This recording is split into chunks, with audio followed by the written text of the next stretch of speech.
shit, that's Nick. Look at you guys. So, yay! Yay. Are we did live it. right now, Jordan? We are live on Instagram, Facebook, TikTok, and LinkedIn. Yay! Hi, What's up, audience. everybody? We're here. Yay! All of my Welcome. beautiful people. Hello. Nick, we already told them all about you, how you entered into our lives, the impact that you made on my life, and why you're here. And we adore you, and we're very grateful for you being here. Well, I'm grateful.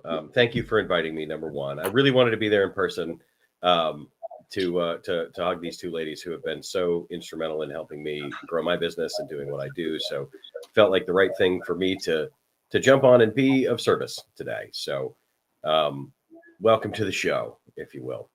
So today, I want to talk a little bit about boundaries and happiness.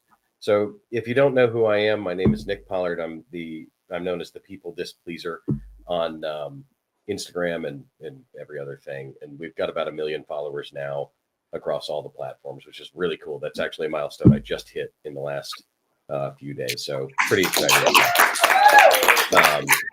And we've got a book coming out. We've got all kinds of cool stuff happening. And I'm really excited about that. Part of the reason that I've been able to do that is understanding. So a little bit about my story. I came from a pretty serious addiction background. I had some pretty serious childhood trauma that really changed the way that I was showing up in the world. And I had lived my life for 30 years, really in a sense for other people. And the challenge in doing that is that you really don't know who you are. And so while I thought I was happy and I thought I was living the best way that I could, there was always this hole in my life that I was constantly trying to fill, and whether it was through money or whether it was through drinking or whether it was through, well, in many cases, if cocaine, like I don't put that in quotes, like I did a bunch of cocaine, and whether it didn't really matter what I tried to put in place of me, nothing ever worked. And it wasn't until I figured out that I wasn't for everyone and that my life had to be mine, regardless of what anyone else thought, that I could actually find this idea of what happiness is. And I love that Morgan, who is maybe one of the happiest people, just a sunny human being, puts on an idea around, happiness 3.0, right? Because I believe that we don't actually find happiness. I believe that we create it. And part of that creation comes through the idea of understanding what's yours and what isn't. So in my life, I was engaged in a lot of cognitive distortions that made it really impossible for me to create happiness and to create meaning. And through boundaries, I was able to find a better way, right? So when you think of boundaries, the first thing that always comes to mind for me is they are the line between you and the rest of the world. It's not a set of rules and it's not a set of tools.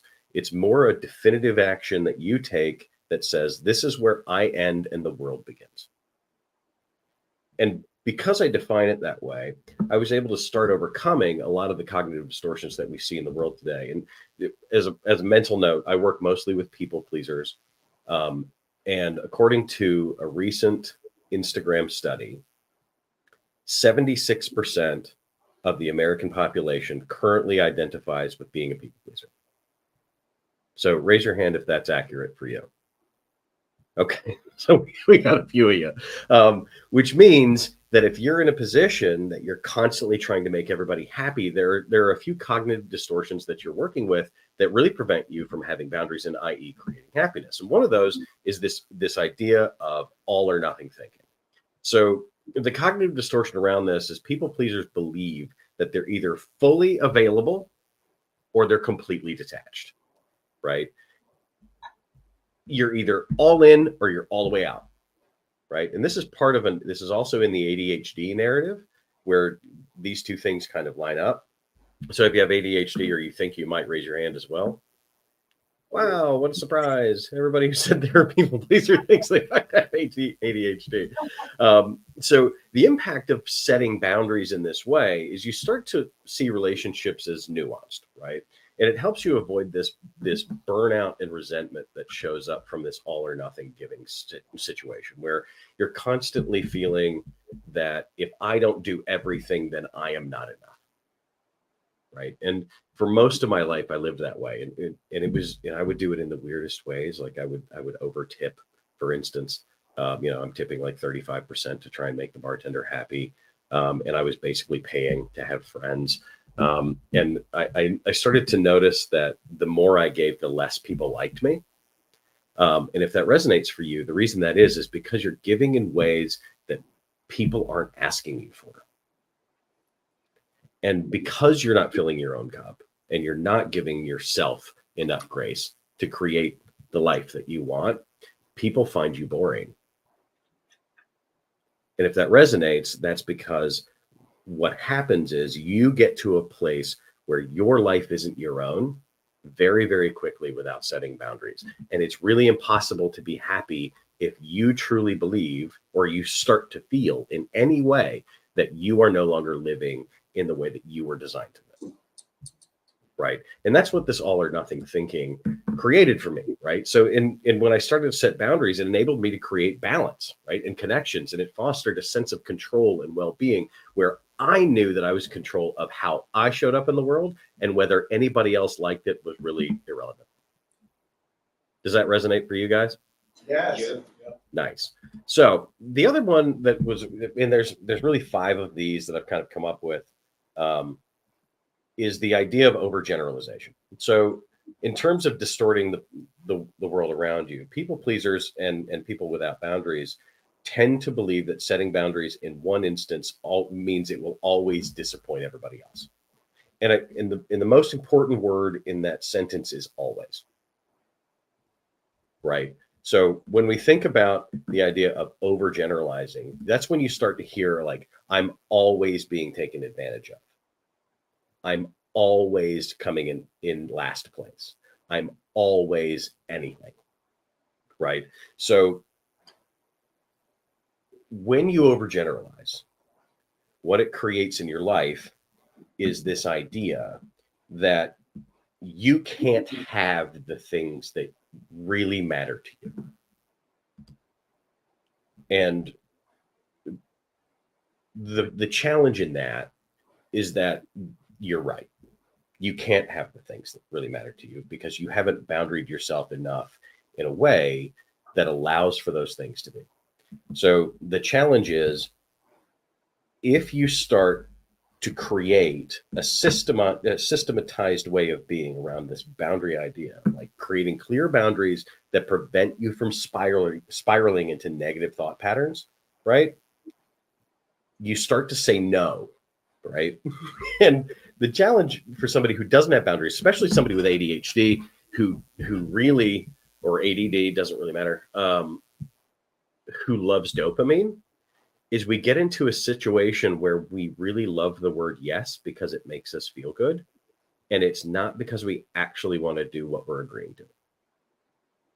Right? So many of us don't have a problem with saying no. We have a problem with saying yes.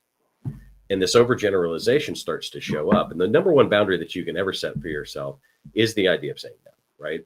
So to increase your happiness in this way means a healthy perspective around managing expectations without fear.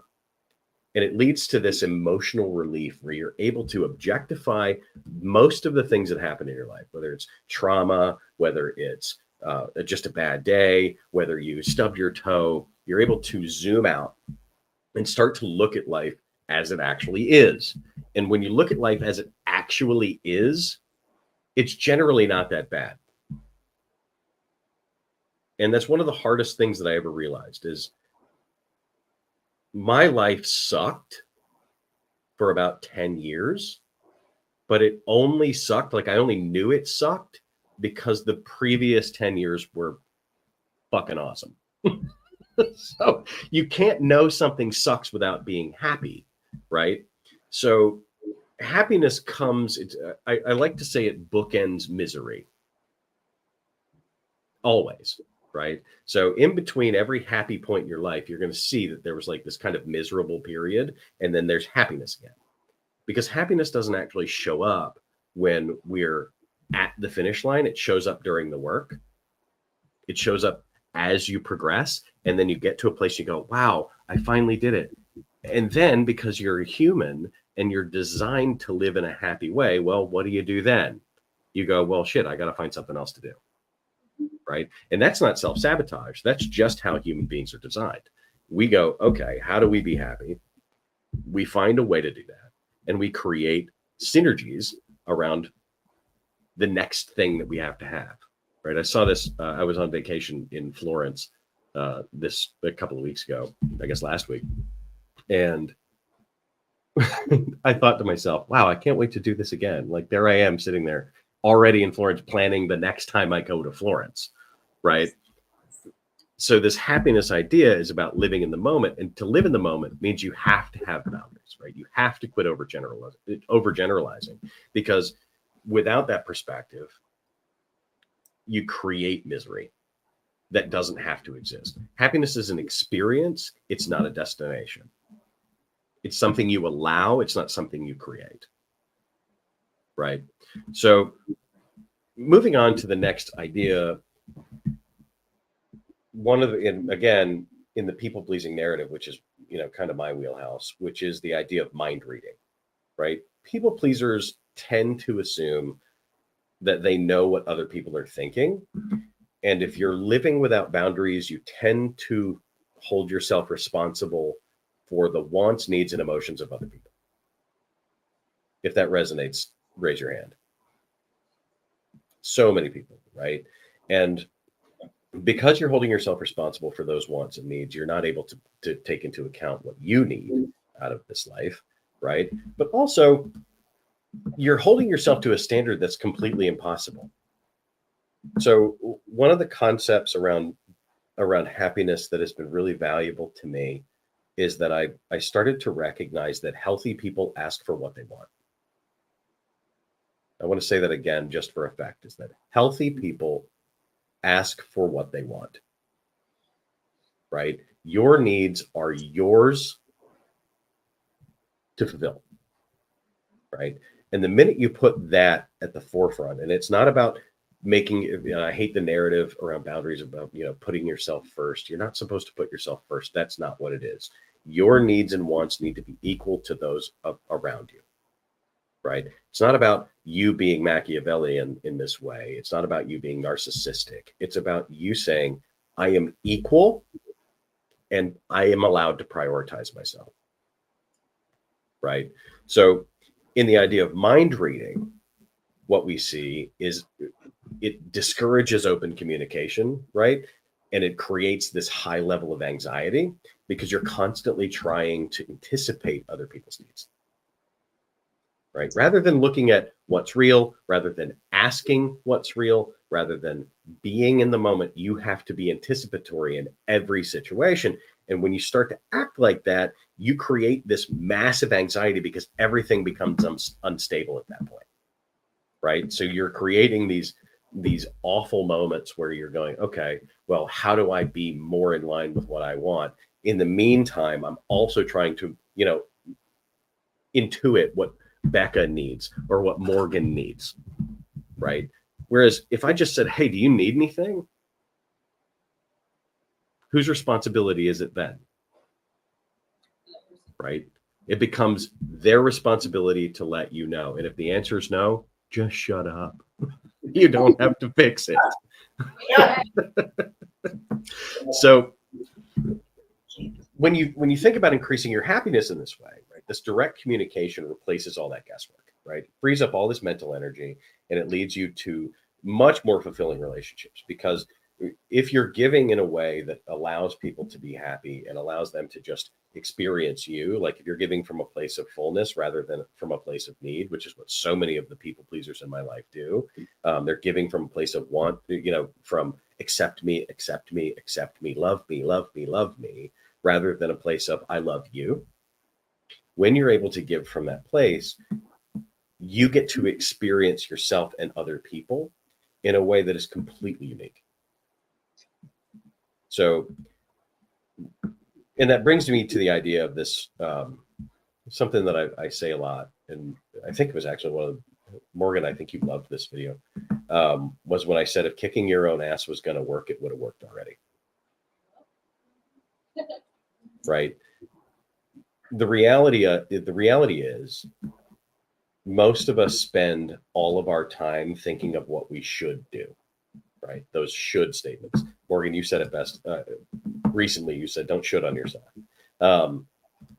And the distortion that exists here is we operate under a belief system that we should be accommodating, right? We should be this, we should be that, but it creates this self-imposed toxic level of guilt, right? So when we think about happiness and we think about fulfillment and we think about what we really want out of our lives, the word should can't enter into our lexicon. So rather than should, another word you might use is preference. This is my favorite way of framing guilt, is I would have preferred to do that differently, right? And by using preference and replacing should, what you create is a timeline for success and a timeline that you can make improvements rather than thinking about the past. Because if you're, back when I was in the world of AA, I had a sponsor and he told me, if you're in emotional pain, you're living in your past. And if you're experiencing anxiety, you're living in your future. Prove me wrong. Right? So this idea of I should or I should have creates in you a lack of boundaries, right? Because you're unable to let go of what was, right? And the boundary impact, right? It allows you to redefine your obligations.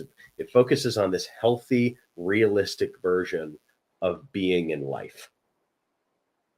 So if you let go of these expectations, what happens, right? Letting go of rigid expectations, it reduces all this guilt. It creates a sense of freedom and authenticity. But what does it do for you? The answer to that is really simple. It takes everyone else's bullshit off of you. You don't have to experience the way they show up as a result of your character. And when you process your life in this way, and this is what's happened for me, when I stopped using the word should, I was able to really objectify the ways that I would make mistakes. Okay. And I do make mistakes, right? Here I am, the Instagram influencer. People look at me and they say, I see it all the time online where they're like, well, you're supposed to be much more, knowledgeable and understanding. You have 1 million followers. No, I'm not. I'm not really not, right? I'm supposed to be who I am as I am today. I don't have to do this idea of what's perfect. I don't have to be this guy that everyone looks to for support. I don't have to experience my life through your lens. Right? And because I don't have to experience my life through your lens, because I'm allowed to decide who I am, because my perspective is the one that matters in my life, I'm allowed to be kind. I'm allowed to be generous. I'm allowed to be happy. Right? And these ideas all show up within the context of my own Bill of Rights. I'm allowed to be happy. I'm allowed to be excited. I'm allowed to be stupid. I'm allowed to be stupid. I'm allowed to be ignorant. I'm allowed to not know everything. Right? And one of the concepts I play with in the should statements is that I've been struggling recently with the idea of how do I become more learned in the world? Well, you know what? I don't actually need to do that. I don't have to have all of the knowledge. It will come to me when it comes, right? But so I told myself that I didn't have enough of the knowledge, and that's crazy because everything I know that I've experienced is in my own head. So I started to ask myself, what does it mean to be stupid? Does anybody know the definition of what does anybody have an idea of what stupidity looks like? Becca, tell me, what is it? Repeating the same thing over and over and thinking you're going to get a different result. That's also the definition of insanity. I see another hand in the back, but you're right. Stupid is, stupid does, sir. Right. The old Forrest Gump narrative. I can define stupid in two ways. If you are certain or you are cruel, there's a good to fair chance you're stupid. Certain or what? Cruel. Certain or cruel. Oh, yeah. If you are certain or you are cruel, those are two ways that I can define stupidity. Certain. Right? If you're certain, then you can't be curious. And if you're cruel, you also cannot be curious. Intellect is defined by curiosity. And the word should creates this idea that you know exactly what would have happened. It pathologizes and mystifies things that may not have ever been true. Right? So if you go back and maybe I should have stayed with that boyfriend or girlfriend, maybe I should have asked them out. Right?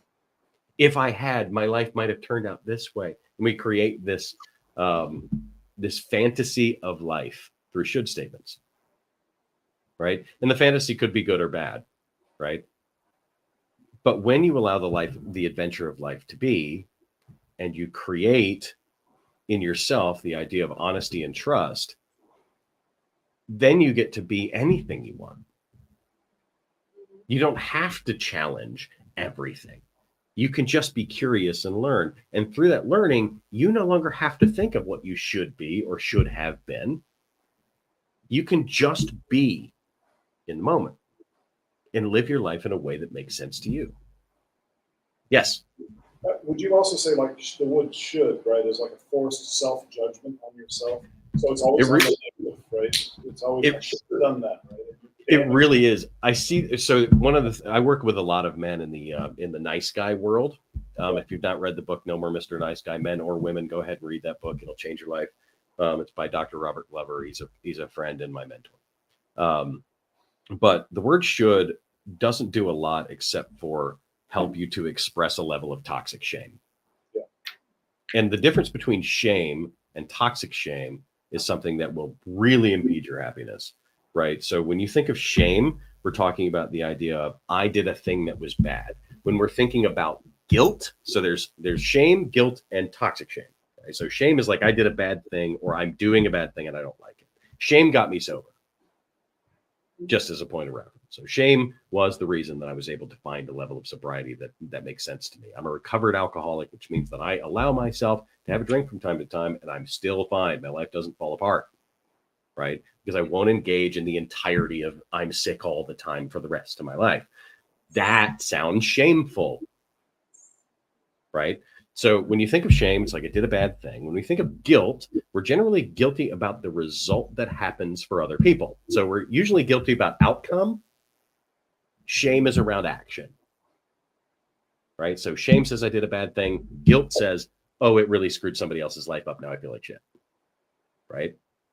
Those are healthy. Yes, go ahead. You said one more time about the shame, the difference between like shame. You said shame is the action and guilt is the outcome. Yeah. So shame comes from the action. Guilt comes from the outcome. Right. Toxic shame.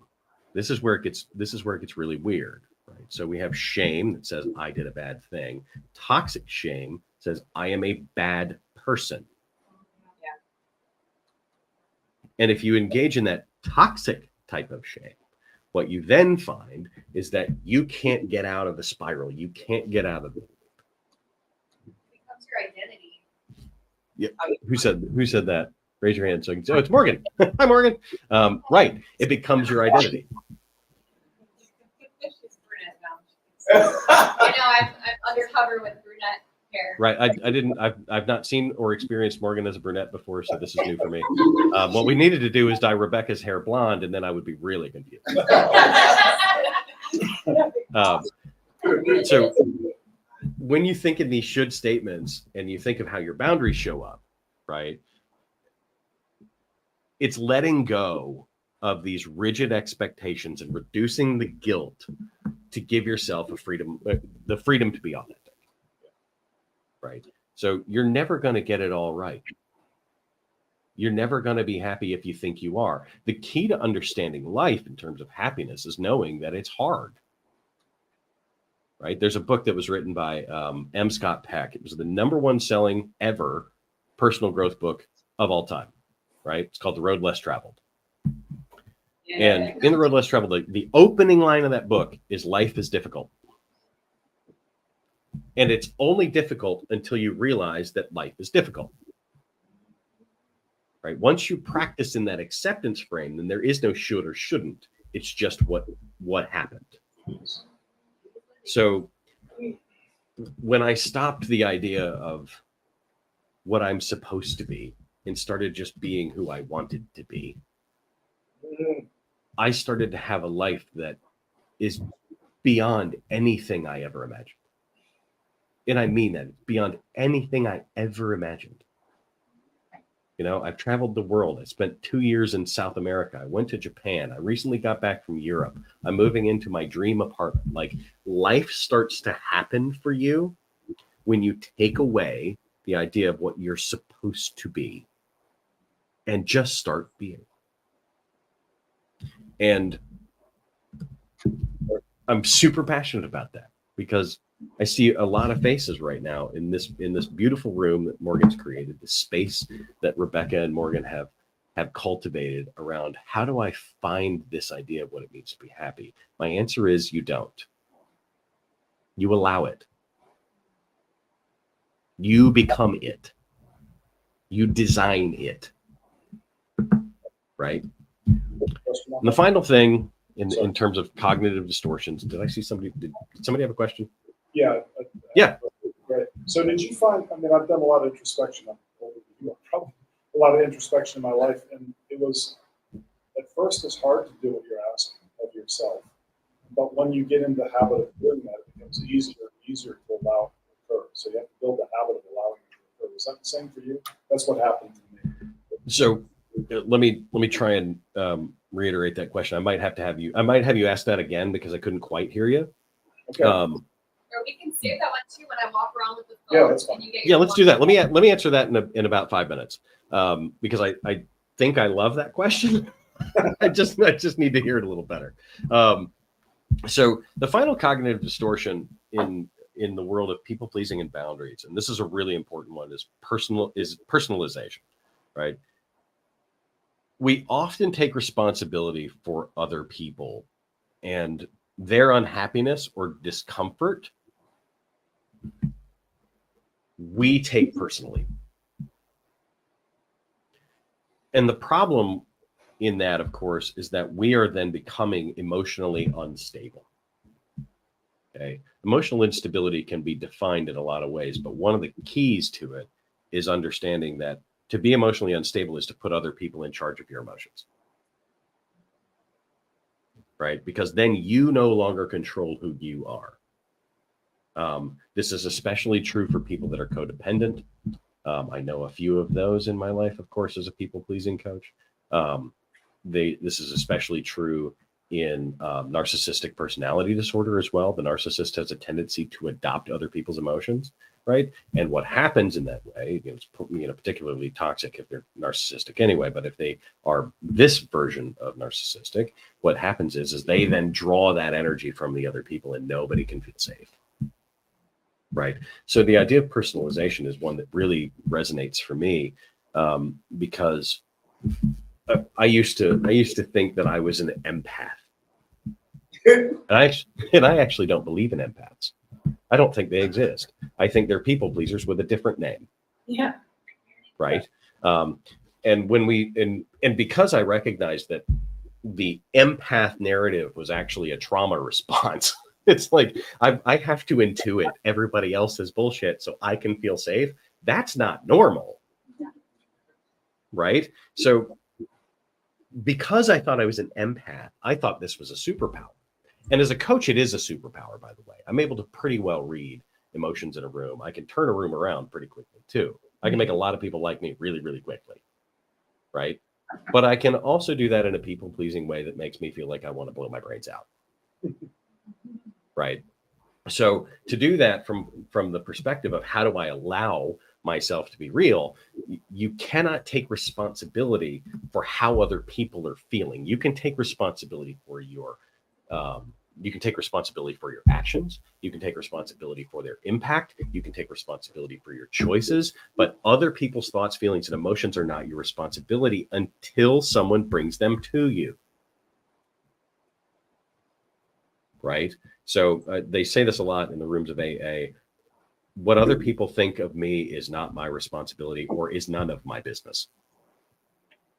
Right? I hold people to a very specific boundary, which is if you have something about me that bothers you, it is your job to bring it to me, not my job to fucking ferret it out.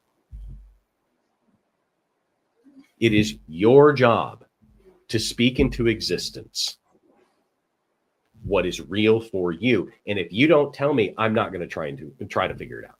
I'm not even going to give a shit. Why?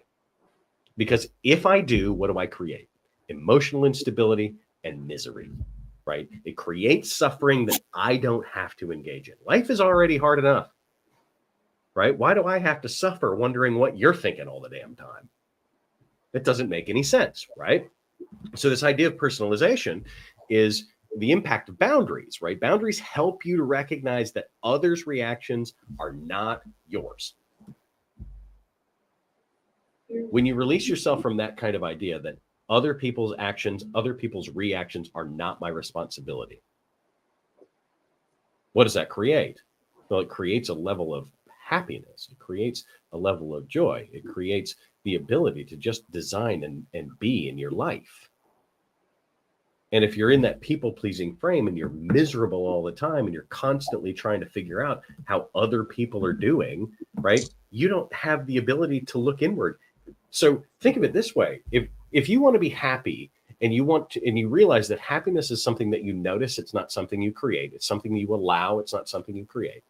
If that's true, and you're constantly worrying about what other people are thinking, and you're personalizing that in a way that makes you responsible, how will you ever be able to experience it?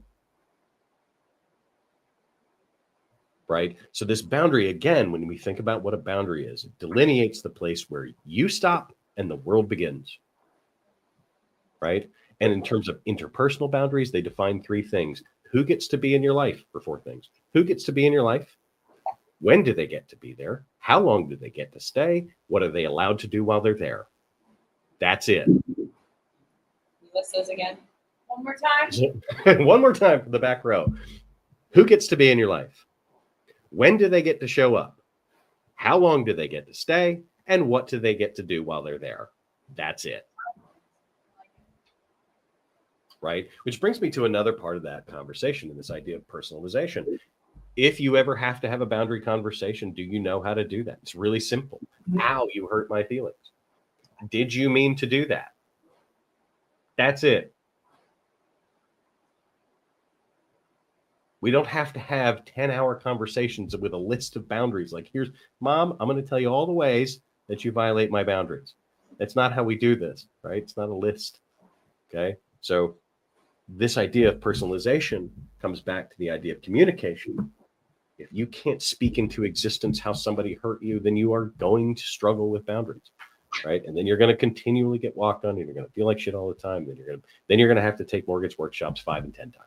And as much as we'd love to see you again, right? As much as we'd love to have you, I know it's her hope, because I know who she and Becca are, that you find and experience joy your way after this, that you don't need us again. Right? And if you do need us again, we're here. Listen, we will be happy to teach again. But our hope for you is that as you walk out of that room, that you get to experience it in a way that's meaningful and happy and joyful, and that you can take these lessons and do something with them. Right?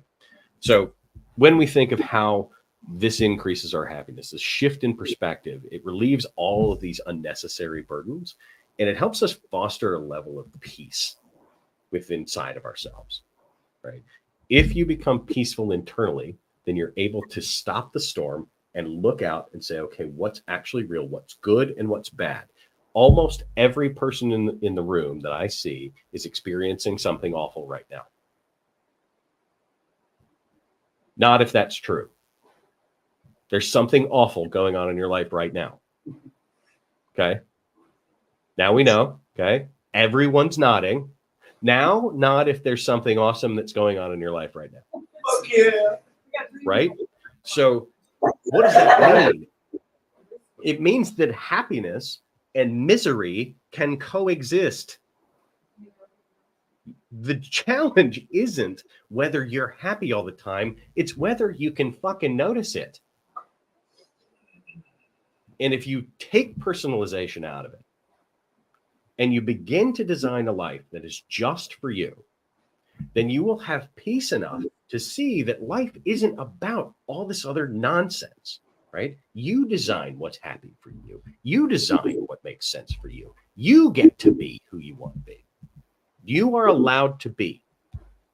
And if you take nothing else from this 40 minutes of me rambling on about my experience, I hope it's that you are allowed to design and create the life you want, regardless of what anyone else thinks.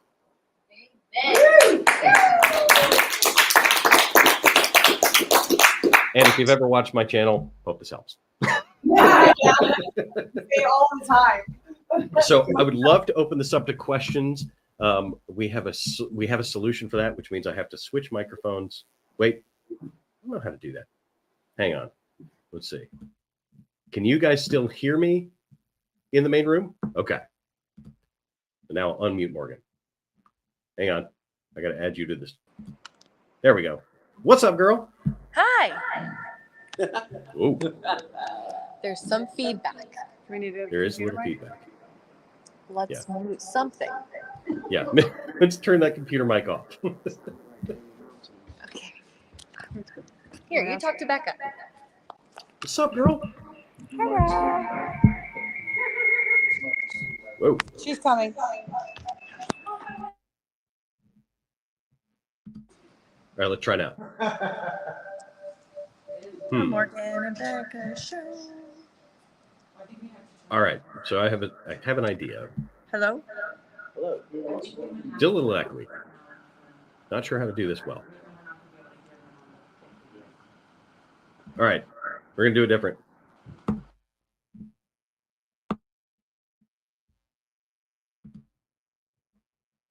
Morgan, unmute the computer mic.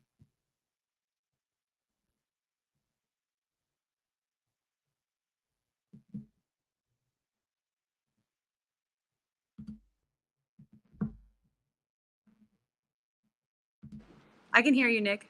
You can hear me? Yeah, on the phone. Oh, there we go. Okay, good. Can you hear me? No, we're We got good. everything. Yeah, now I Okay. don't have the problem. All right. So let's do a Q&A. Okay, I have a question. Yes. Okay. Oh. It was perfect. Is that good now? Hello? Hi. Yeah, we're good. Okay. So my question is, I have, as you know, really well, kind of awakened to, I mean, I knew I needed boundaries and I understood the concept and textbook wise. Then I have you talking to me and everything you said today is absolutely magnificent. And I understand it. And I feel ready to be a better boundary setter. And so I've been Sure. practicing within my relationships around me, but I don't always know or see or you know, the self-observation portion of it is a little more is the challenging part for me. Or maybe So it's what's not your- as challenging as I think it is, but sometimes I'm doing the behavior and I can't see it within myself. And so I try to get my friends to reflect it back to me and you know, and surround myself with the people. But is there something a little more intense that I could do In terms of, so is your question around like, how do I notice when somebody's violating my boundaries? how do I speed up the awareness process of the moment? You don't. I knew you were going Right? to say So- that. Okay. So this is a really important point. Hold on one second, Nick. Everybody wants to hear and So when you're not talking, we can turn that on. okay. Oh, look at you guys. We're All right, so the question will come through the phone, and then we'll mute, and then we'll go to the big mic. Yeah. All right. So also, if you guys just scream the question out, I can probably answer it. So the you're never going to get better at being quick. Wait, are we echoing again? Hang on. All right. Can you guys hear me?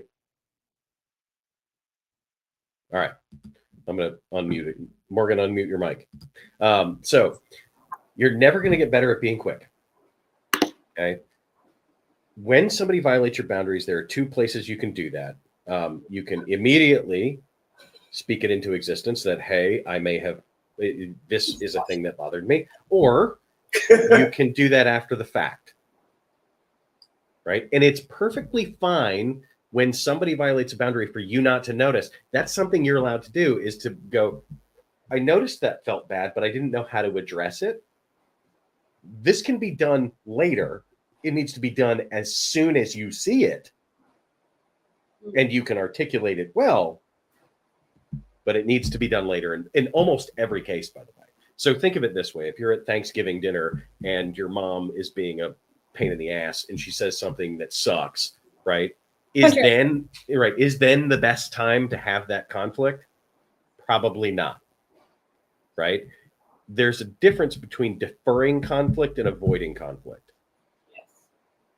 Okay. So the difference, or the deferment of conflict, says, I'm going to address this, but it's going to be when it's appropriate.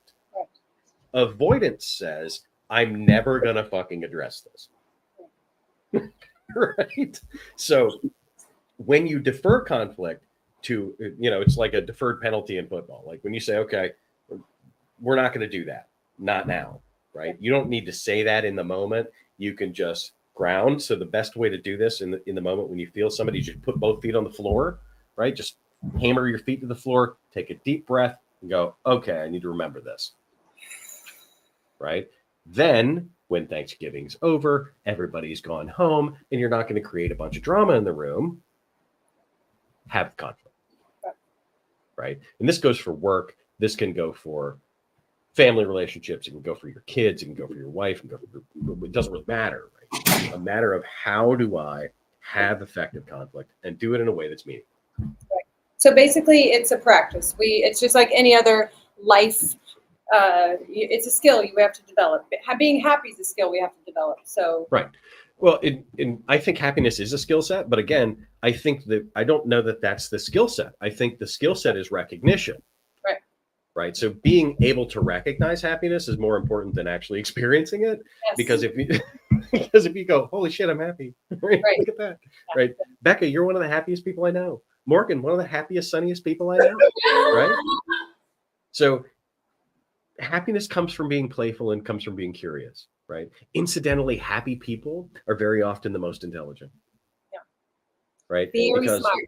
Right, because it takes curiosity to be intelligent, and it takes curiosity to be happy. Amen. So thank you, Nick. My pleasure. Who has the next question? Paul, here. Paul. Question seat. Hi, Nick. I love it. Hot seat. Here we go. I'll try to shrink down a little bit here. I'm drinking coffee and Red Bulls here. Can I make a comment? One thing you said earlier about the 4 points, I have an analogy for that. Yeah. Long ago, I was dating a woman. She said, I let people into my garden. They're not there to plant anything, to weed anything. They can comment, right? And I kind of drew that into your garden, my garden, our garden, right? What's our responsibilities in each one of those? And that right. 4 points that you said were exactly that. What's our responsibility in that? But my earlier question to you was, when you went on this journey, right? It's not a miracle. It doesn't happen overnight. But did you find when you started putting these new habits in place of doing this, that the hardest one was the first one, right? And then it got easier because you developed ways of coping and changing your habits, right, to enforce these new habits. I did. So that's a really great question. That's a question I thought you asked too, and I'm really glad you asked it again. The start of everything is the hardest point, except for the ending. Right. And there's a period in between where there's lots and lots of boredom. Right. So I can liken this to my social media journey, where the first time I ever made a video, I was I was terrified. I was petrified, right? And here I am putting myself up online talking about it, and they were bad, by the way, Paul. Like my first videos were awful. My first series was called, God, I'm going to say this out loud in mixed company, but my first series of videos was called Just the Tip with Coach Nick. Okay. Different audience. Right. It was definitely a different audience. And I was trying to be funny, and it turned out it wasn't. But they were ridiculous, right? And now I get to tell that story. So the cool thing about setting habits. So when you think around a habit of happiness, and happiness is very much a habit because again, it's in the recognition, right? So one of the ways you can do that is through journaling, and it's a really challenging habit to create. Like it's one of the hardest challenges to create because habits are actually not created over a timeline; they're created over repetition. So when you think about, one of the exercises I do in my boundary boot camp, you guys are welcome to use this, is that you're allowed to say, you spend an entire week saying no to everything. Like everything. Yeah. Say no to everything for an entire week. There's some rules. Number one, if it won't get you fired, you're like, don't get fired. And rule number 2 is you can tell everybody you're playing the game, right? I call it the game of no. You can tell everybody you're playing the game. Right. Number 3, you're allowed to change your mind after 90 seconds. Right. And then number 4 is you can only play for a week. The reason I made number 4 is exactly that, is this habit idea, because people get asked to do stuff roughly 10 times a day, which means in a 7-day period, you're going to get 70 reps of saying no. That habit's created. Right. Right. But to your point, the first no sucks. Yeah. Right. It's really painful because you have to say that, you have to take ownership in that moment and say, no, I'm not doing that. Even if it's something you want to do, which is funny. Like somebody asked me out for lunch the first time I played this game. They're like, hey, you want to go to a steakhouse and get some lunch? I'm like, no. But ask me again in like 90 seconds. 90 seconds. 7 seconds. Right. So when you think of habit creation, when you think of this kind of first part of the boundary journey, yes, it really is challenging in the very, very beginning. And then you go through this kind of extended period of boredom where you're just kind of creating new ones, and you're revamping your Bill of Rights, and you're starting to recognize who you are, and you're starting to become more actualized and authentic as a person. And that's where things get really cool. Yeah. But at the same time, there's a lot of pain involved in that. Awesome. Thank you. Thank you for asking. Question: where did you come up with displeaser is not in the lexicon of the English language? So how did you come up with that? It wasn't that wasn't my design. So I had taken a coaching course that was terrible from a guy named Preston Smiles, and it was like, how do I launch this? How do I launch myself into the world of coaching, right? And basically what I learned, so I mean, it did pay itself back in that I learned how to make videos, because that was basically all I took from it, is like make videos and get out of my own way, right? But I was really pissed off in the course one day, and I was talking to my cohort, my buddy in there. His name is Marcus. By the way, very talented musician. Shout out to Marcus Elliott if you're watching. Google him. He's what a jazz musician. But so he and I were talking on the phone, and he goes, because I've done this. We were just talking. I was like, great, this is awesome. And he goes, you should do that on your next video, just a thumbs up, right? And I did it, and he goes, wow, that is really displeasing. Because it was just me doing thanks. So by the way, the thumbs up was actually snark in the beginning. Now it's just, I hope this helps. But if you ever, see my videos, that's where that came from. Gotcha. Thank you. What is your name, sir? Brandon. Brandon, what can I do for you? So I got a question. So when someone sets a boundary and they don't stick to their own boundary, what's the best way to handle that situation?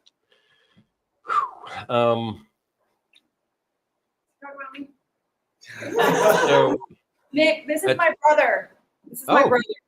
He's had to deal with my people pleasing our whole lives. I see the resemblance. So you're both very tan.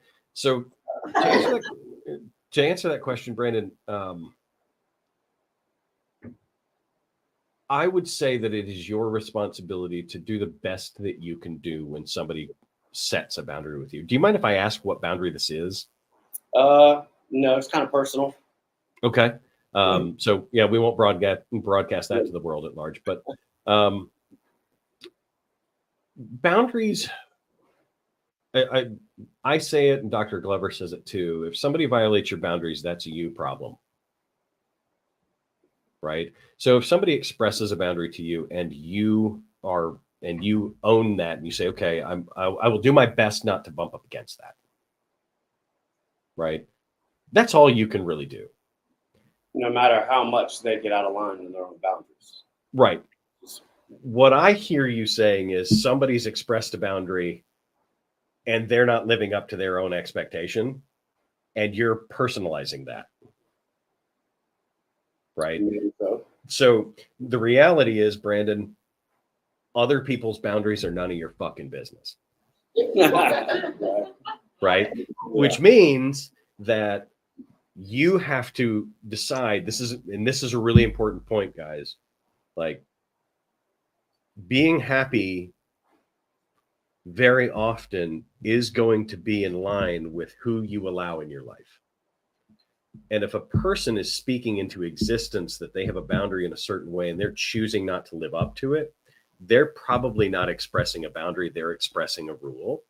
And those rules are not yours to live by. Right? So boundaries don't sound like you're not allowed to do this. Boundaries sound like I will react in a certain way based on external stimuli. Right? That's the expression of a boundary. One of my boundaries, for instance, is I'm allowed to express myself. I'm allowed to have an opinion. Right? That's what a boundary sounds like, is I'm allowed to. Remember, they define where the world stops and you begin. Right? So if somebody is consistently violating their own boundary, then that's not a boundary, that's somebody trying to control you. Sure. Does that make sense? Sure does. Okay. Yeah, man. Any other questions? No, We that's have it. 2 more people going. All right. So far. So Jordan, you're up next. Let's do it.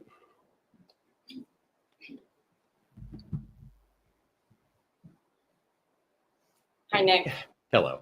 I just wanted to tell you that I've been following your channel for a while, and I really find your videos very helpful. Yep, even before like I met Becca, and you had that connection with Morgan. Like I knew who you were. I was like, oh my god, I can't believe my friend is working with him. And so I just want to say I always find your videos very helpful. So thank you for that. I think recently my journey has been in part of I was divorced and separated about a year ago, and so started to had all of these really big aha moments about some of the things that were happening in my own life, and I've been really trying to deconstruct that.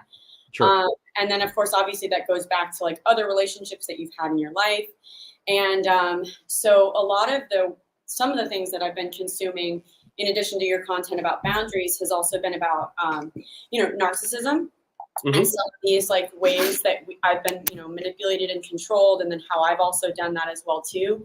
But some of the research and some of the things that are said about narcissism is these people don't change, and you have to remove yourself. What I've been trying to do though is, because I've also then heard you say all or nothing thinking is not good. Right. So how do we learn how to exist with these certain people, and about trying to find where these boundaries lie, because you don't want to necessarily cut people out of your life altogether, and so I'm trying not to do that, while also trying to figure out where those, how to basically see where those boundaries lie. And I've really been kind of flirting with that and trying to basically not have that all or nothing thinking, where it's for example, my mother's somebody who I have very limited contact and communication with, because of my past. So, but I don't necessarily I don't think it's healthy to be okay, she's completely out of my life, and I want to completely ignore that relationship, but just trying to learn how to walk that line. So Jordan, what I hear you asking, and tell me if this is true, is how do I find the balance between having boundaries and having no boundaries? Yeah. Right. So has anybody ever accused you of being a people pleaser? I definitely know that I fall into that category. So categorically, this is interesting because very often we see, so if you kind of function in the pleaser frame, right? You see, I'm either going to be a people pleaser or I'm going to be an asshole. Right? And you're like, well, how do I find the balance? What you're asking is, how do I find the balance between two extremely dysfunctional extremes? Right. Right? I'm either an asshole or I'm a nice guy, right? That won't work, right? So there's two ways I can express this. I think the best way, most recently, that I've been figuring it out is think of it like a thermometer, right? And if you have a thermostat in your house, right, and it gets hot, if you're like me, you tend to turn it all the way down, and then you become freezing, right? Then you can hang meat in your house, and then you have to turn it off, right? Yeah. And that's how most people function in their boundaries. Is like, I'm going to turn it all the way on or all the way off. Right? I actually function like this with my own thermostat in my own house. I believe you, right? So when you think of it in terms of a thermostat, the best thing to do is to adjust to the situation, right? So maybe we just turn the temperature down on mom, but we don't turn it all the way off, right? And so many people in the world now are in this, like, I went no contact with my parents, very specifically, and I don't know what generation you're in, but let's call it, the millennial has a tendency to just disconnect from family. Like, fuck them, I'm not doing this anymore. This is a little bit extreme. So when you realize that there are dials on relationships, it doesn't have to be on or off. It's not a switch, right? So you could just turn the volume down a little bit, right? Until these people catch up. Okay. So and I say this a lot, and it's really an important point, is that just because you've chosen to change doesn't mean that everyone else is ready for it. Good one. And that means that if you want these people in your life, like if you love them and they're people you care about, Jordan, you strike me as, energetically, you strike me as a very caring and loving human. If these are people that you want in your life, then you have to allow them time to adjust, right? It's not fair to you that they have to have the time to adjust, right? It's really not. It's not fair to you, but life isn't fair. So I think, to answer your question, boundary violations require a level of give and take, and the response needs to be equal to the offense, right? So And that's my responsibility. Right. So somebody bumps up again. If somebody violates your boundaries, that's a you issue, right? And then what do? You say, okay, hey, ow, that hurts. Okay, this is a 4-step process, by the way, guys. And I outlined this in my boundary boot camp too, but I'll do it here because I love Morgan and Becca. So fuck them. That said, there's 4 steps to a boundary violation, which is, number 1, you have to express it, which is to say, ouch, ouch, right? If you're giving grace and you're giving love, how do you do that? Well, the next step is to say, did you mean that? Right? Did you mean to do that? Like, did you mean to hurt me? And what you do there is you engage somebody's empathy muscle. Right? They go, oh shit, I hurt you and I didn't mean to. Right? And very often people will go, no, I didn't mean to. I'm really sorry. Right? It's mostly what good humans will do. They'll go, oh, I'm sorry, I hurt your feelings. I didn't realize. Right? And then you express to them, hey, maybe they said something passive aggressive. Maybe they said something shitty. You say, okay, so what provoked that response? And they'll say, okay, well, you did this thing and I got upset. And then I said what I said. Okay, well, going forward, if I hurt you, just say, ouch, that hurts. And we can do this rather than that. Right. Right. The next thing that can happen is somebody says, yes, I did mean that. I did mean to hurt you. Which then pauses, and you have to ask the question, okay, well, maybe I pissed you off in such a way. What did I just do that made you so mad you wanted to wound me mortally? Yeah. How did I hurt you, basically? Right. How did I hurt you? That's where you take responsibility and say, okay, let's own that first. Let's say, okay, I hurt you. How did I provoke that response? right? And they say what it is, and you say, "I am sorry, and I didn't mean to hurt you. I did that out of spite or whatever the reason is, and I will not do that again. May I express to you now how this hurt me?" And then you show them this model that I'm talking about. Right? Boundaries are very much about leveling up people's consciousness. A good boundary will level up the consciousness of every room. Yes. Yeah. Absolutely. Right? So then there's the third response, which is, Jordan, you're just being too sensitive. Yeah. Okay. So that one hit a little close to Minimizing. home. I'm like even Right. triggered So- you saying that, right. like that minimization of like my feelings. I'm like, I'm Right. already experiencing it. I emotionally. watched you just have a stroke. I love you. I'm not actually saying that to you. So, so Jordan, when you hear those words, that's when you turn the relationship off. Yes. Anytime someone minimizes your Wow. boundaries, anytime somebody walks over you, you turn the relationship off. Now that doesn't mean you can never turn it back on, but you turn it off. That is when you exit a conversation. That is when you exit a relationship. That is when you exit situations, right? One of the big things in my Bill of Rights is I'm allowed to leave a situation anytime I fucking want. Right? If it's Thanksgiving, if it's Christmas, I don't care if it's a bar mitzvah. I don't care if I'm supposed to be doing something that is just epic. If I'm supposed to meet the Pope and I don't like it, I won't go. Right? Amen.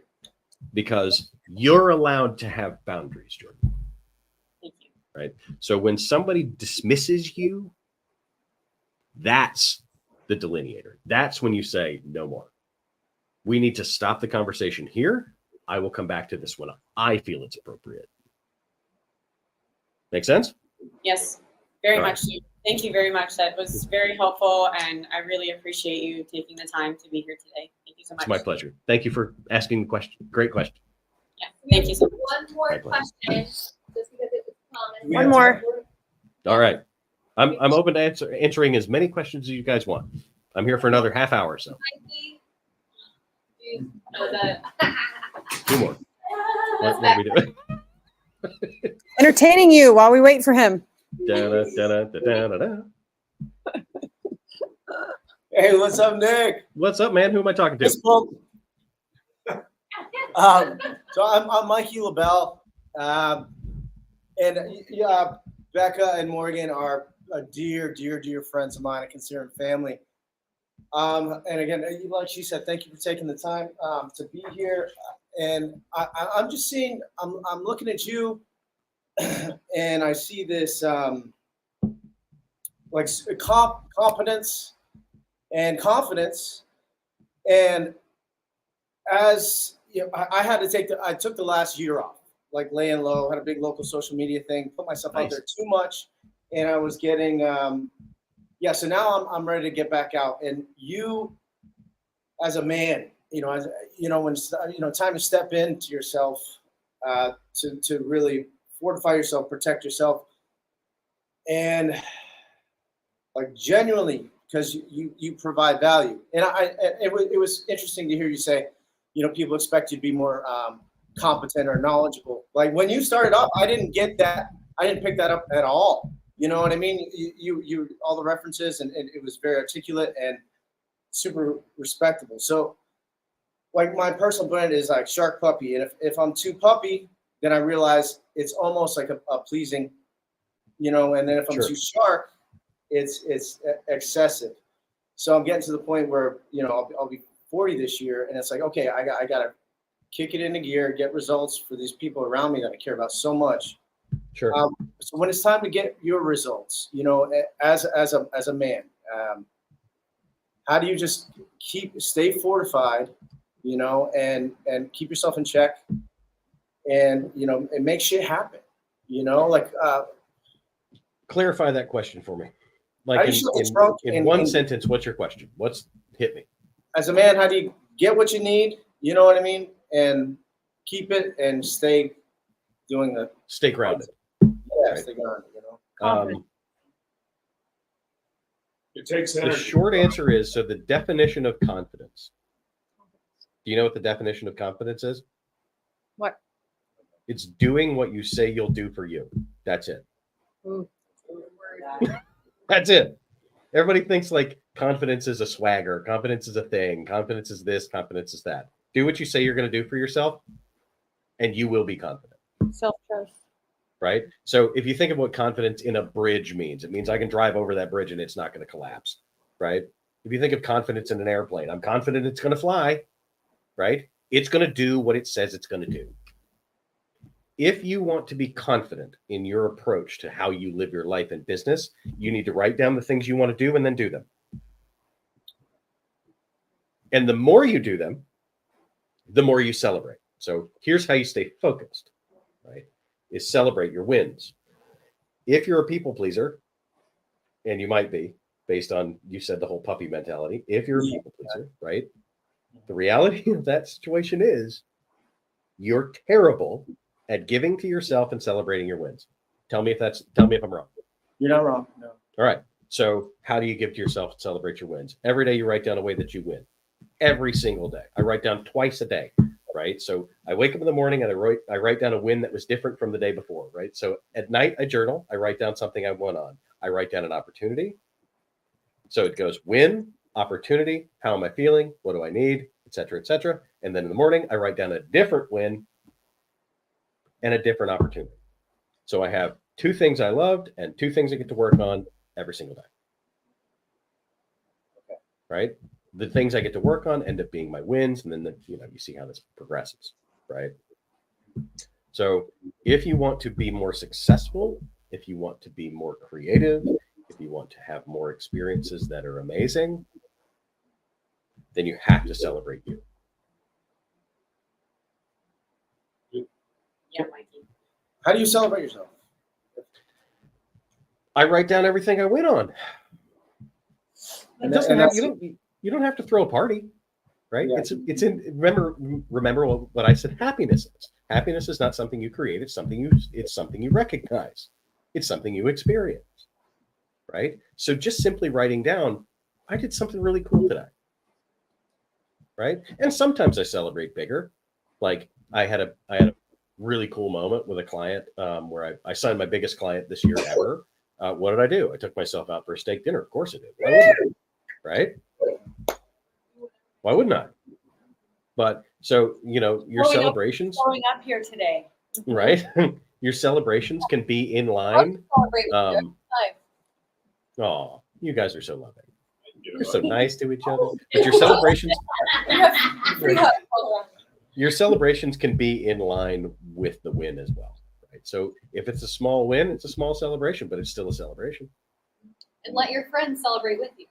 Yeah, Like, 100%. whenever you have something You to guys are celebrate. fruit? Duh. We're broadcasting live on Instagram and TikTok and Facebook, right? By the way, and somebody said, I don't celebrate anymore. I have the idea that whoopee-doo, I did something. Right?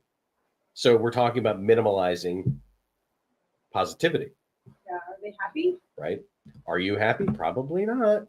Right? Right? Probably not, because one of the this is also another cognitive distortion of the people pleaser is like, so what? They didn't mean that compliment. Right? They didn't mean it. Couldn't have meant it. It's horseshit. Right? You're allowed to be happy, right? You're allowed to think you're cool. You're allowed to think you're a piece of shit too. That's the damnable misery of life, is that we're allowed to think whatever we want, right? And one of the challenges, right, I guess one of the things, I think probably the hardest thing I ever realized, maybe in my entire life, is that what I don't change, I choose. So, Can I piggyback? yes, ma'am. So one of the things, yeah. Okay. Thank you, Mikey. Thank you, Mikey. Whoosh. Shabbat shalom, everybody. Do. I don't know why I called him Brandon, by the way. I got confused. Mikey, thanks for the question, buddy. We do this and we swoosh each other. Oh. Swoosh. Swoosh. All right. Swoosh and swoosh. I'm not sure my hands can even do that. Yes. Yeah. All right. So I wanted to piggyback off of that because most of the time when we are not allowing ourselves to celebrate, it's because we are keeping ourselves trying to focus on the next thing. And if we never Right. allow that time to celebrate, then we don't get to raise our vibration up and feel that win, feel that happiness that you got from achieving the thing. Right. Right. Well, and when you think Vibration. about, Going. there's a number of reasons that people don't celebrate. Not the least of which is a fear of judgment, right? And other people's perceptions. Like, if I celebrate my wins, is anybody going to see it? Right? The external validation, the perfectionism, this kind of discomfort with self-prioritization, imposter syndrome. Like, these are all the reasons that we don't do that. Right? And something that I want to give you credit, Miss Morgan, something that you did this year that I thought was really powerful was you got on a call with me and said, how do I launch my social media channel? I said, I need you to post 3 times a day for a week. And you did it. And you leaned into me, and I would text you and be like, I fucking love that video. It's awesome. Right? So part of celebration is connection. Right? Human beings are not designed to go it alone. We're just not. So this whole lone wolf, alpha male, red pill bullshit that exists in the world today that defines toxicity, right? Because you weren't created in a vacuum. None of you were. So whatever your problem was, whatever your problem is, whatever the thing is you're trying to solve for, right, wasn't created in a vacuum, which means it can't be solved in a vacuum either, which is why I love the two of you for creating this community, right? Around happiness. What a mindful gesture to say, let's just be happy, right? You dance the same. The two of you are so weird. I love you so much, right? We can't stop. Yeah. This is a cup full of jokes. Oh, God. You should come for, Nick, you should come for one of the parties.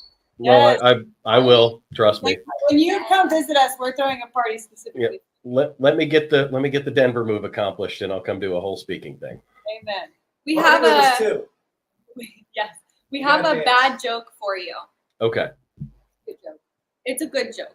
Why don't seagulls fly over the bay? Why? Because then they'd be bagels. God. We're going to You know what? I changed my mind. I'm not coming to visit. So we always try to find ways to giggle every day. We make it a mission to giggle. And so at lunch, and they don't even know this yet, but everybody gets a joke to joke amongst themselves during lunch. And bring the joke and say the joke to other people and make everyone giggle. We're forcing giggles on people. I absolutely love that. You guys are going to be, I think I hope that through this experience, what all of you gain from these two wonderful women is a sense of it's okay to just play. It's okay to play, right? And when we think of what we were as children, this is a really important thing, and I'd love to close on this unless there's another question. Nope. When children are playing, they're not playing. They're learning. And the only way that you will ever experience joy in your life is through play. We are happiest when we learn, and we learn only when we play. So go be playful. Amen. Yes. Yay. Let's give Nick a whoosh on 1, 2, 3. Whoosh.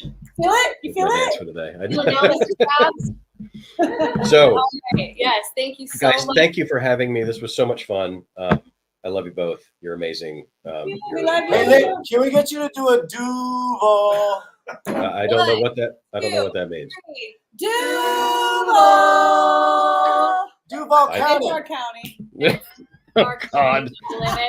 You know, How about I do Denver? Love you guys, though. Love you. Thank you, bro. We hope Be this well. helps. If you need anything, let me know.